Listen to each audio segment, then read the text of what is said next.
Hi, I've just woken up on my second morning in Vegas and played my first event yesterday, which was the $1,500 No Limit Hold'em, which was a lot of fun. Here's how it went. You start with only 4,500 chips, which, although actually an improvement on previous years, means that every small pot really at the start is going to be fairly crucial. And things got off to a really good start at the 5,100 level. I was the big blind, and one guy limped in mid-position, but just made it pretty obvious that he wasn't sure whether he wanted to play the hand or not. A couple of guys limped behind. And I'd already decided I was going to race on the big blind, kind of whatever I had really. Had Jack 8 offsuit, but made it 600 more. The plan failed there. One guy caught in position, but it wasn't a bad thing at all because I just felt he was only going to continue if he hit the flop. Flop came 5-4-3, a complete miss for me. And I actually just threw 200 into 1,700. It might seem fishy, and maybe it is, but I just think against that type of predictable player, it's almost just asking the question, am I going to be allowed to bluff this? And if I'm not, then he'll let me know there and then. And kind of sets up some kind of strength for later streets. So he flat called the 200, and we see a turn that makes the board 3, 4, 5, 6 rainbow, which it's probably not a board that he's too happy with. I just threw out 700 into 19 or whatever. I think there's no need to bluff too big there, really. The point of betting really big is he can't then rebluff me, but rebluffing wasn't something that was going to happen in this pot, I don't think. He flat called the 700s, which obviously isn't great news, and I feel that most of the time that's a pretty standard give up there, really, but I just got the feeling going to the river he can't call this. I can set him in for his tournament life, and it's going to be pretty difficult for him to call, so river was a blank. I think it made the board 9, 6, 4, 5, 3.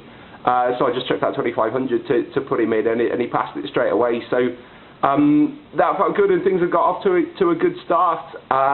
But here was the next part. I think it was the very next part, actually, or maybe the next round.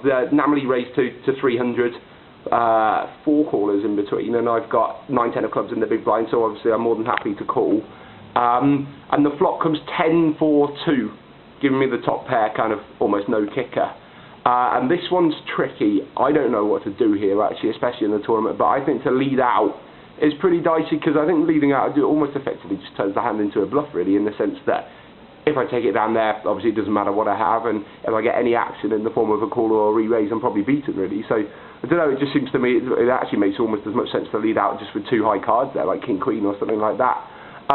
So for that reason I checked, actually we were 5 ready rather than 6, I checked around to the guy on the button, he bet 900 into 15. Obviously I felt like I couldn't release my hand, so I flat called it. Everyone else gets out of the way. Turn is an ace, the board's now ace, 10, 5, 3. I think the ace is actually complete blank there. I've got him on the range of sets and bigger 10s to beat me. 10, 9 obviously is a good possibility to tie. He might have a weaker 10. And another really big possibility is he has a pocket pair between the 10 and the 5. So I think I've probably beaten about half his range. But ace is pretty insignificant, apart from the fact that it actually now gave me a club flush draw. I check, he checks. River makes the board 4 to a wheel. I think the board was ace, 10, 5, 4, 2, which I think is a complete blank in that spot. Now this happens, I check, thinks for a couple of seconds, checks behind, so I turn over my hand straight away, and he goes, oh damn, doesn't show his hand, starts talking, so I think, oh, this is good, I won a good pot here. But what he's saying is, oh, would you have called an all-in? So I think, well, I probably would have. He's got no representation there at all for an all-in. And now after a few seconds he turns over Jack 10 to beat me, which was a little gutting. Effectively it's a slow roll obviously, but he seemed a nice guy. I'm absolutely sure he didn't mean to slow roll me. I think it's just a shame in poker when people forget that they're not the only people in the game and the world doesn't revolve around them, so it kind of stung a bit to get slow rolled there, but still wasn't in too bad shape. Had 4,500, and then the next couple of hours unfortunately nothing happened. In most poker tournaments that's not such a bad thing. In one way you start with 4,500 chips, then it means that you're going to get pretty short stack really, and that I was.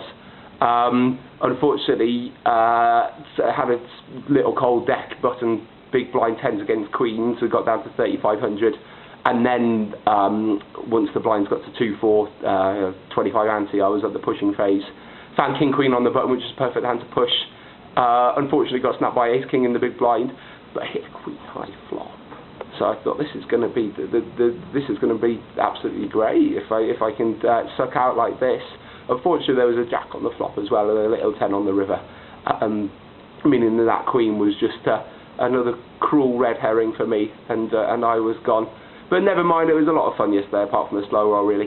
I actually made the decision to then play the Omaha event, from which the great news is that I've got into the second day and actually the last 110 players, but the bad news that I really haven't got many chips at all. But fingers crossed, if I can get off to a really good start today, then hopefully that might get exciting. And the other plan for today is if I do bust out of that within the first few hours, then there's a great event tonight, which is a mixed event of the 8 different games. It's the horse mix plus Deuce 7 low ball plus No Limit Hold'em plus Pot Limit Omaha. So it's an absolute crazy game. Difficult for the players, probably even more difficult for the dealers, but it should be a lot of fun. So I'll bring updates from whatever happens today, but fingers crossed I can get lucky and get back into the Omaha. Okay, speak to you soon.